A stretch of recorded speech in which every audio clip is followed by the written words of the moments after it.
Now, Great Gatsby, here's the thing. Even though I'm an English major and I graduated with a degree in English literature, I've never read Great Gatsby.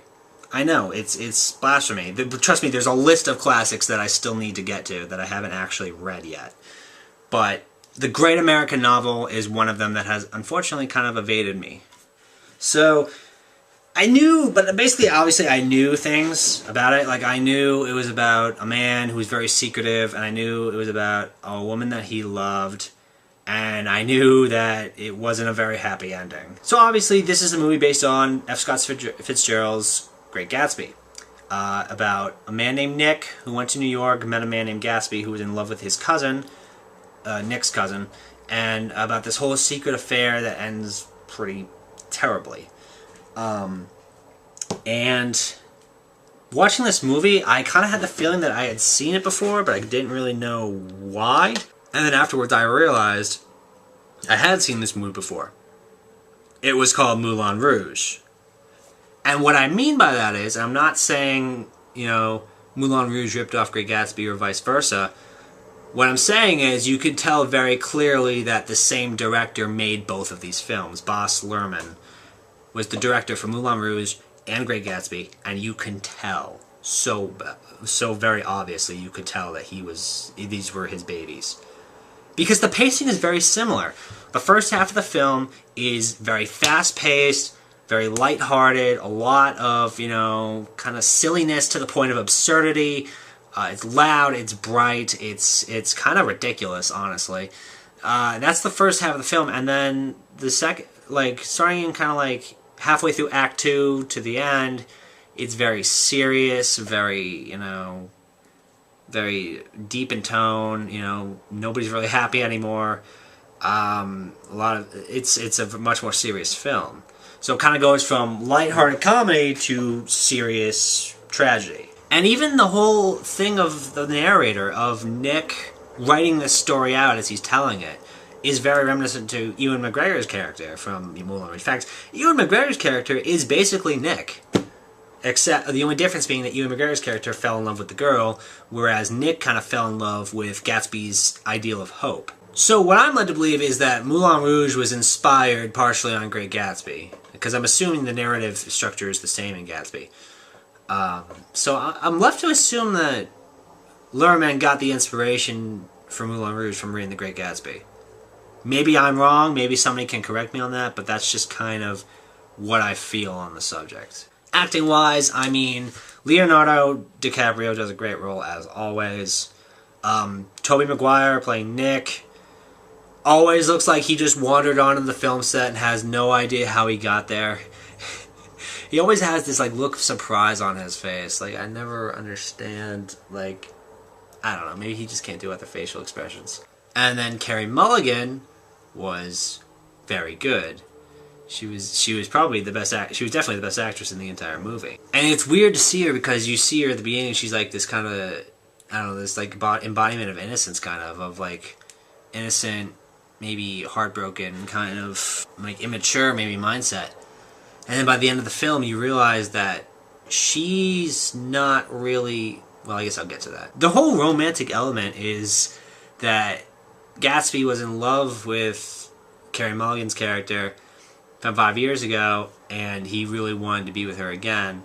And he's loved only her, and believes that she's only loved him, even though she's married and has a kid. And even though she kind of plays along with it, towards the end we really kind of see that she's really just kind of playing along with it. She's not entirely, like, she doesn't really think of the consequences of her actions, really, or doesn't want to face them. She's kind of like in her own little headspace, kind of. So by the end of the film, what initially looked like two, you know, star-crossed lovers turns out to be an obsessive-compulsive man in love with a slightly deranged female.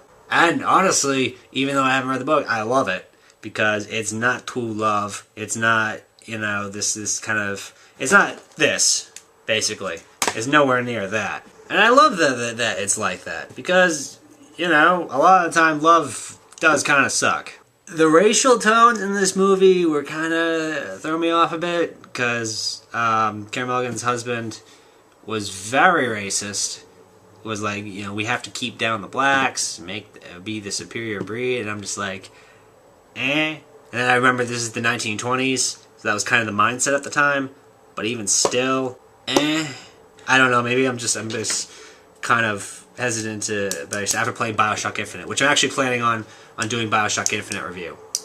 So remember that. I'm gonna do that. But I'll tell you one thing I really just didn't like about this movie: the music. The music for this movie is horrible. It is the worst music choice I've ever seen or ever heard. I will never understand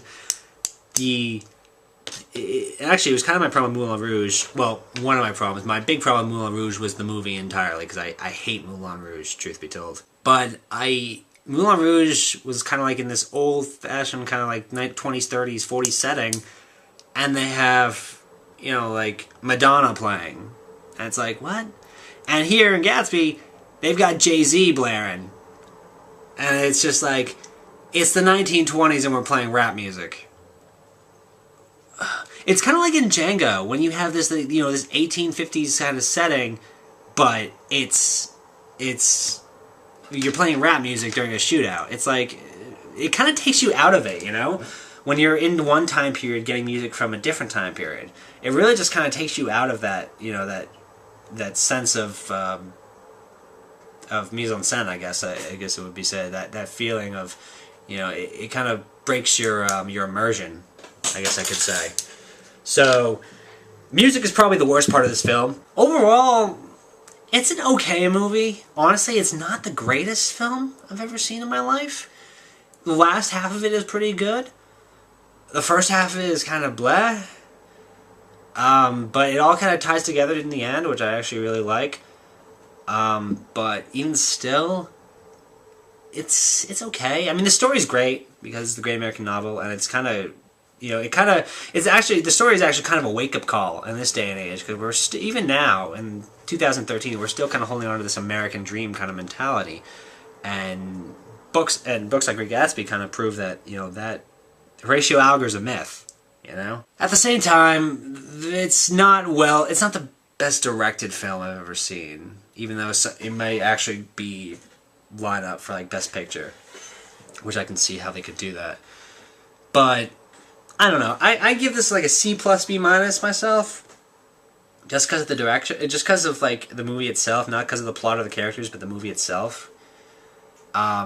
Let me know what you think. I just kind of think it could have been better directed, better edited, that kind of thing. But yeah, that's what I think of that. I'm gonna go now. I'm gonna edit these two reviews. Basically, Star Trek 2 is great. Gatsby is okay. Both films I recommend you see. And that's about it. And next up, I'm going to do a video that might be kind of controversial. It is why BioShock Infinite is not as amazing as everybody says it is. And it's going to be kind of like my review of it. And I'm actually going to do a side review with Josh Hensley of Project Rallis, and we're both going to talk about Infinite, but I'm also going to do my own separate review of it. I actually might say the same points in both of those reviews. But, yeah.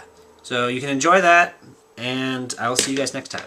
Bye-bye. If you enjoyed this video, give it a like, a favorite, subscribe to the channel, post it on Facebook, Twitter, Tumblr, Google+, Reddit, Something Awful, spray paint on buildings, make a flag of it, get it tattooed in your forearm, get it branded into your forehead. This is SickSlickProductions saying keep the spirit of the movies alive.